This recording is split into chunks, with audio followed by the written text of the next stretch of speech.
दोस्तों आप सभी का स्वागत है स्लीपी क्लासेस के हमारे इस इंपॉर्टेंट वीडियो में, जिसमें हम सोशियोलॉजी के करंट अफेयर्स की स्ट्रैटेजी डिस्कस करने जा रहे हैं। आप में से कई सारे स्टूडेंट्स ने इस साल का एग्जाम दिया होगा, अगर नहीं भी दिया है तो भी ये वीडियो बहुत इंपॉर्टेंट है अगर आप प्रिपेयर कर रहे हैं फॉर सोशियोलॉजी।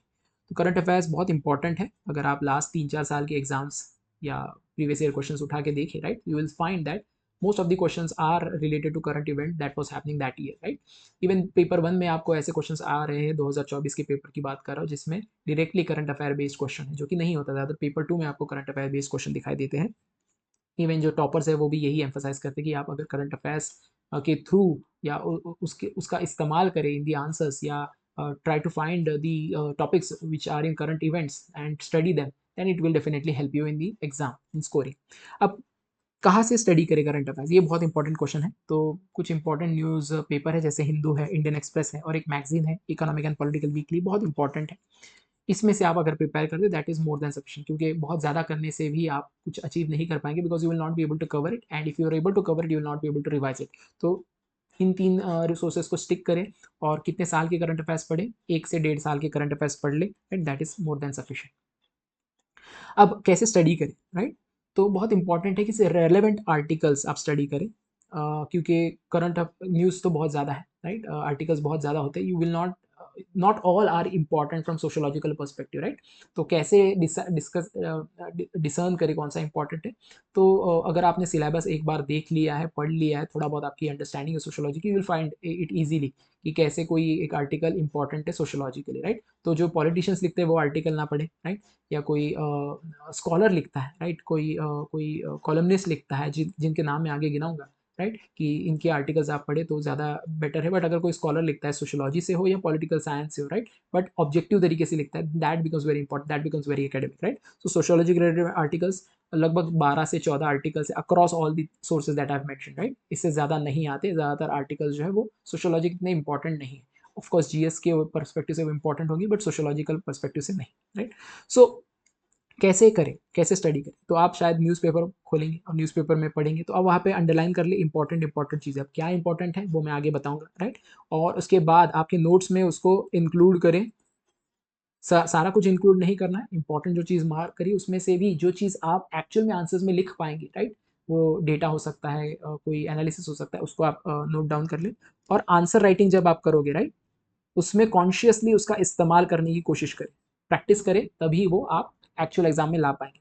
क्या चीज़ इंपॉर्टेंट है, किस चीज़ को मार्क करें? कोई कंसेप्ट दे दिया नया, हाइपरलैप्स, कंज्यूमरिज्म, सोलोगैमी, हेट्रोपेसिमिज्म, या कोई डेटा आ गया है, कोई रिपोर्ट आ गया है, जैसे का सर्वे, गवर्नमेंट इनिशिएटिव, कोई बुक रिव्यू है। कई बार जो है नई बुक आती है, उसको कोई एक व्यक्ति, जो ऑथर नहीं है उसका, राइट, वो थर्ड पर्सन उसको रिव्यू करता है इन दी पेपर, राइट? उसकी रिव्यू जो है आपकी आर्टिकल्स में आती है। तो ये बंदा जो है हमें बिना बुक पढ़े कुछ इंपॉर्टेंट चीज़ें बताता है किताब में से, तो वो इंपॉर्टेंट चीज़ें जो है वो मार्क कर ले, उस बुक का नाम याद कर ले, उस ऑथर का नाम याद कर ले, रिव्यूअर का नाम याद करने की ज़रूरत नहीं है, और जो इंपॉर्टेंट चीज़ें उसने लिखी है इस किताब में है वो उसको याद कर ले, दैट इज सफिशिएंट। इसके बाद कुछ थिंकर स्कॉलर्स कई बार ये भी आर्टिकल्स लिखते हैं, तो उन्होंने जो लिखा है वो तो डायरेक्टली आपके लिए एक फॉर्डर मटेरियल है। जैसे अगर सुहास पालसीकर कुछ लिखते हैं, या फिर और भी कई सारे जो थिंकर्स हैं, स्कॉलर्स है स्पेसिफिकली जो एकेडेमिया में है, राइट, तो वो इंपॉर्टेंट हो जाता है आपके लिए। केस स्टडी अगर कोई है, कोई जजमेंट है, सुप्रीम कोर्ट या जो कोर्ट्स है वो कई बार जजमेंट देते हैं ऑन सोसाइटी के ऊपर, तो तंज कसते हैं, कुछ ऑब्जर्वेशन देते हैं, दैट ऑल्सो बिकम्स इंपॉर्टेंट। कोई नया रिसर्च है, कोई एनालिसिस है, दैट बिकम्स इंपॉर्टेंट, इसको मार्क करें, राइट, और उसको नोट्स में लाने की कोशिश करें। अब कुछ एग्जांपल्स हैं, जैसे ये एक आर्टिकल आया था ईपीडब्ल्यू में अप्रैल के मंथ में 2025 में, किताब के ऊपर था ये। किताब का नाम है Oxford handbook of caste, Surendra S Jodhka जो कि सोशोलॉजिस्ट है, और जूल्स नॉडेट, इन्होंने मिलकर इस किताब को एडिट किया है, और इसमें कई सारे जो बाकी के स्कॉलर्स इन्होंने अपने चैप्टर्स दिए। तो इसमें अगर आप देखें क्या इंपॉर्टेंट है, अब किताब का नाम इंपॉर्टेंट है, जो एडिटर है उसका नाम इंपॉर्टेंट है, राइट, किताब का नाम भी याद कर लिया, दैट इज सफिशिएंट, राइट? और फिर उसमें कुछ इंपॉर्टेंट चीज़ें अगर आप, यूनिक चीज़ें आपको मिल जाती है, जैसे यहाँ पे अगर आप देखें तो इस किताब में लिखा है कि जो कास्ट स्ट्रक्चर है, राइट, और जो हायरार्की है वो अलग अलग जगह पे अलग अलग दिखाई देती है, राइट? और जो अभी at this point of time हम मानते हैं कि कास्ट स्ट्रक्चर या कास्ट पोजीशन या सोशल पोजीशन वो वैसे हमेशा नहीं रहा है। जैसे चमार जो कैटेगरी है, राइट, ये कम्युनिटी है उत्तर प्रदेश में, तो 1871 के सेंसस में सिर्फ 4% लोग जो है वो लेदर वर्क काम करते थे, बाकी ज़्यादातर लोग एग्रीकल्चर फार्मर के रूप में काम करते। बट जो कॉलोनियल एडमिनिस्ट्रेटर उन्होंने उनको एक एक तरीके से दिखाया, स्टीरियोटाइप किया कि they are all leather working people, right. तो वो स्टीरियोटाइप जो है वो मार्जिनलाइजेशन में कन्वर्ट हो, that is important, right. Unique चीजें, यूनिक पॉइंट्स याद कर ले, नोट्स में लिख ले, दैट इज सफिशिएंट। क्योंकि बाकी लोग तो सारी चीज़ें जो बुक्स हैं वो तो रेगुलर बुक्स सभी लोग पढ़ेंगे, बट ये यूनिक चीज़ें, स्पेशली जो किताब का नाम है, क्योंकि जो चेक करने वाला बंदा है शायद वो भी जो है एकेडेमिया से जुड़ा हुआ है आपके पेपर, एंड इफ ही सी इसकी एक कोई नई किताब आई है इसने कोट कर दी, that gives you additional marks, right.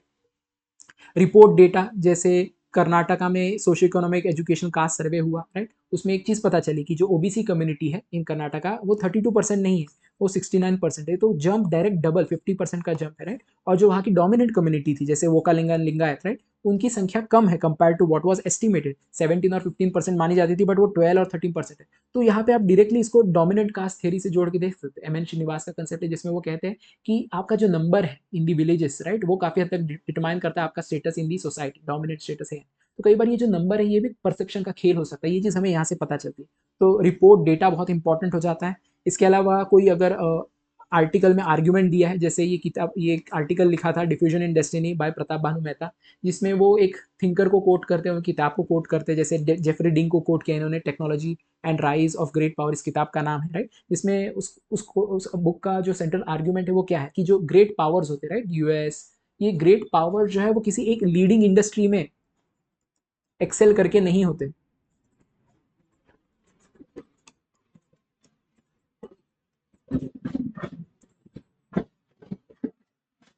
what they have done is they have diffused GPT into their society। उनकी पूरी इकोनॉमी, उनकी पॉलिटी, उनके सोसाइटी में आपको दिखा देता है जो जीपीटी है, जनरल पर्पस टेक्नोलॉजी, इसका डिफ्यूजन हुआ है। यानी उनकी जो सोसाइटी वो उस टेक्नोलॉजी को अडेप्ट कर पाई है, अडॉप्ट कर पाई है और उसका इस्तेमाल कर पाई है at every level of their society, तभी जाके वो राइज हुई है।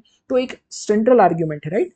इसको आपने याद कर लिया, राइट, एंड उसका इस्तेमाल कर लिया अपने आंसर में, that is more than sufficient. सारा आर्टिकल आपको याद नहीं करना है, वो याद नहीं हो पाएगा और उसको आप रिटेन और रिवाइज नहीं कर पाएंगे। जो इंपॉर्टेंट चीज़ है, यूनिक चीज़ है, जो कि आप इस्तेमाल कर सकते हैं आंसर्स में, राइट, उसको याद कर ले, उसको नोट डाउन कर ले।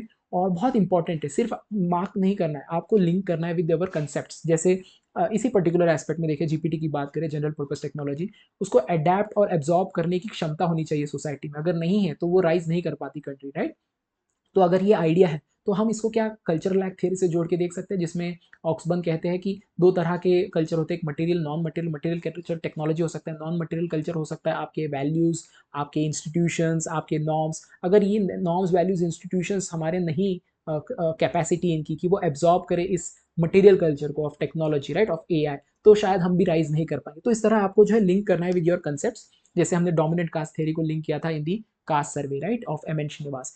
इसके अलावा मैप किया जाना चाहिए, राइट। आपके जो भी पढ़ते हो उसको मैप करे to your chapters, to your themes. Otherwise आप कंसोलिडेट नहीं कर पाएंगे अपने करंट अफेयर्स को, राइट। तो हम अपने करंट अफेयर मॉड्यूल में क्या करते हैं, हम बेसिकली इंपॉर्टेंट आर्टिकल्स को लिंक करते हुए चैप्टर, जैसे मार्क्स एपिस्टोमोलॉजी पे एक आर्टिकल आया था 2025 में अप्रैल में, राइट, उसको हमने डायरेक्टली लिंक कर दिया with chapter 4, that is thinkers. तो जो भी चीज़ हमने इसमें पढ़ी है वो हमने इसको इससे मार्क कर दी। तो जब भी हम रिवाइज करेंगे so will revise it through this way, कि आप जो है उस चैप्टर को आपने पढ़ लिया, उसके अराउंड आर्टिकल्स आपने जो है जो इंपॉर्टेंट, उसमें भी इंपॉर्टेंट पॉइंट है उसको रिवाइज कर लिया, that is more than sufficient. याद कर पाएंगे, लिंक कर पाएंगे directly to the core context, right. उसी तरह वेस्ट बंगाल में वायलेंस हुआ तो चैप्टर C7 से ये जुड़े हुए आर्टिकल, इसमें भी एक थिंकर ने, एंथ्रोपोलॉजिस्ट ने कोई आर्टिकल लिखा है, राइट। तो स्कॉलर्स के आर्टिकल्स बहुत इंपॉर्टेंट है। अब ऑथर्स जो स्कॉलर्स नहीं है, राइट, स्कॉलर्स भी है और नहीं भी है, राइट। कुछ ऐसे होते हैं जो स्कॉलर्स होते हैं जो एकेडेमिया में होते हैं, और कुछ लोग सिर्फ आर्टिकल्स लिखते हैं, राइट। तो कुछ इंपॉर्टेंट ऑथर्स हैं, इनको आप याद कर लें, इनके थ्रू भी आप जो है सर्च कर सकते हैं गूगल पे कि कौन से आर्टिकल्स इंपॉर्टेंट हैं। हिंदू के ये कुछ ऑथर्स हैं, और कुछ इंडियन एक्सप्रेस के ऑथर्स हैं, Surendra S Jodhka, Christophe Jaffrelot, Deepak Gupta, और कई और स्कॉलर्स भी हैं जो रेगुलर बेसिस पे आर्टिकल्स लिखते हैं। तो उनके आर्टिकल्स आप पढ़ें ताकि ऑब्जेक्टिविटी और एकेडमिक रिगर हो in your articles that you read, not politicians article, जो कि काफ़ी हद तक उनका जो है एक अलग प्रेजुडिस हो सकता है, सब्जेक्टिविटी हो सकती है, सो एंड सो फोर्थ। सो इस तरह अगर आप पढ़ेंगे, इस तरह आप अपने करंट अफेयर्स को कंसोलिडेट करेंगे, that will definitely help you in your value addition part of your answer writing, right. So that's it from today session.